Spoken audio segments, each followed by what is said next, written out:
Welcome back, my name is Sam, and in today's video we are going to talk about the driver market question that Formula One fans cannot stop debating right now. Kimi Antonelli is dominating the 2026 season. He is breaking records, winning races and leading the World Championship at just 19 years old. But this week, the conversation shifted away from his results and onto his future. Antonelli was asked directly about the possibility of driving for Ferrari one day. His answer was careful, respectful, and left the door open just enough to send the paddock into a spin. Today, we're going to break down exactly what he said, why the timing of this conversation matters, and whether a future partnership between the sport's hottest young talent and its most iconic team is actually realistic. Let's get into it. To understand why this conversation is happening right now, you have to look at where Antonelli was just a few days ago. After winning the Canadian Grand Prix, his fourth consecutive victory in a season that is already rewriting the history books, Antonelli travelled straight to the historic Italian village of Brisighella. He was not there for a sponsor event or a quick media appearance. He was there to receive the Trofeo Lorenzo Bandini, one of the most prestigious and emotionally charged awards in all of motorsport. The Bandini Trophy is not just another piece of silverware. It is steeped in Italian racing history and carries a weight that few other awards can match. It is named after Lorenzo Bandini, a beloved Italian driver who captured the hearts of the nation in the... Bandini was a Ferrari stalwart, winning the 24 Hours of Le Mans in 1963 and the Austrian Grand Prix in 1964 for the Prancing Horse. He was the golden boy of Italian motorsport, right up until he tragically lost his life in a fiery crash at the Monaco Grand Prix in 1967. Since 1992, the Bandini Trophy has been awarded to individuals who demonstrate commendable performance in motorsport. The list of previous winners reads like a Hall of Fame. Michael Schumacher, Fernando Alonso, Lewis Hamilton, Max Verstappen, Charles Leclerc, and George Russell have all made the pilgrimage to Brisighella to accept the honour. It is a massive deal. But this year, the atmosphere was different. As Antonelli stood in front of thousands of passionate Italian fans, holding a ceramic replica of Bandini's classic Ferrari 312, adorned with the number 18, the subtext was impossible to ignore. The crowd was not just celebrating a talented young driver, they were looking at the future of Italian motorsport. And they really only wanted to know one thing: when is he going to put on a red race suit? During the press conference, Antonelli was asked directly if he would ever race for Ferrari. You have to respect how the 19-year-old handled the pressure of a completely Ferrari-obsessed crowd. He did not panic, and he did not say the wrong thing. Ferrari is a huge team with an incredible following and will remain in history forever, Antonelli said, beautifully playing to the home crowd. But then, he immediately shut down any rumours of an imminent move. But today, I'm a Mercedes driver, and my goal is to win with Mercedes. They gave me a great opportunity from a young age, supported me throughout my entire journey, and I feel a duty to give my best for this team. It was the perfect PR answer.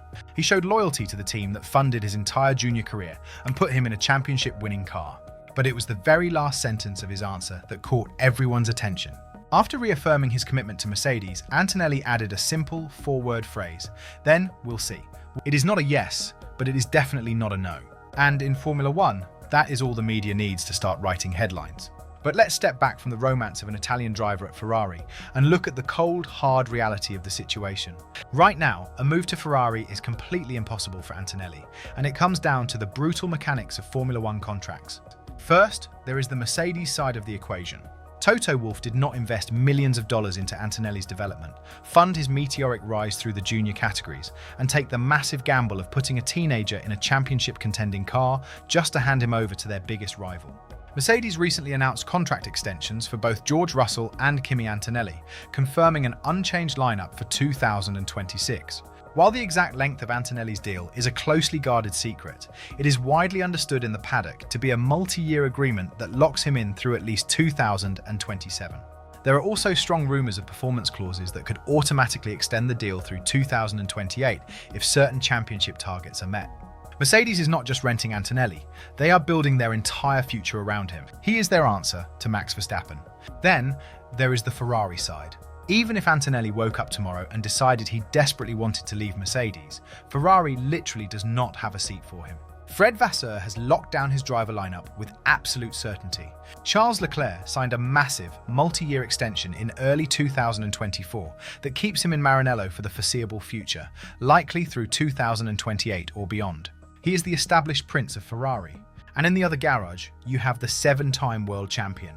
Lewis Hamilton's blockbuster move to Ferrari came with a contract that runs through 2027, with a reported unilateral option for 2028. Hamilton is not going anywhere anytime soon, and Ferrari is fully committed to the Hamilton-Leclerc super team. There is simply no room at the inn for Antonelli, no matter how much the Italian fans might want it. But what makes this story so fascinating is the historical context.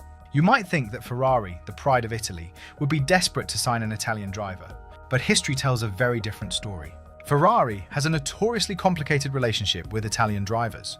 The pressure of driving for the Scuderia is immense for anyone, but for an Italian, it is suffocating. The national media scrutinizes every mistake, and the expectations are completely unrealistic. Because of this, Ferrari has actively avoided hiring Italian drivers for decades. They have not had a full-time Italian driver since Ivan Capelli in 1992, and that partnership ended in disaster.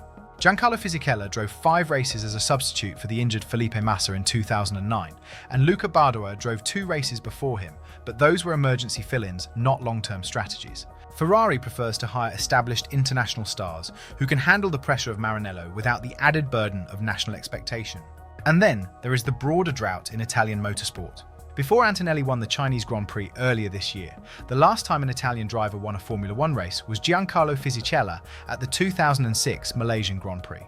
That was exactly 20 years ago. For 2 entire decades, a nation that lives and breathes motorsport has been waiting for a driver capable of fighting for a world championship. They watched the Schumacher era, the Vettel years, the Hamilton dominance and the Verstappen reign, all without a local hero to cheer for. Now they finally have one. Antonelli is not just a good driver, he is a generational talent who is currently leading the World Championship.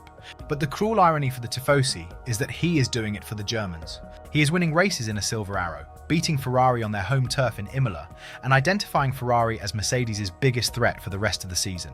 So, could it ever happen? Could Kimi Antonelli eventually drive for Ferrari? In Formula One, you can never say never. If the last few years have taught us anything, it is that the driver market is completely unpredictable. Lewis Hamilton leaving Mercedes for Ferrari proved that any contract can be broken, any loyalty can be tested, and the impossible can become reality if the timing is right. If we look ahead to 2028 or 2029, the landscape of the sport will look completely different. Lewis Hamilton will likely be retiring, opening up a highly coveted seat at Maranello. Charles Leclerc will be entering the later stages of his career. If Ferrari finds themselves needing a new superstar to lead the team into the next decade, Antonelli will be the obvious target. By that point, he might have already won a championship or 2 with Mercedes. He will have proven himself at the highest level, and he will be entering his prime years. At that stage, the pull of Maranello might be impossible to resist. Every driver on the grid grew up dreaming of driving a red car. It is the ultimate romantic destination in motorsport. Antonelli is no different, and as an Italian, that pull is 10 times stronger.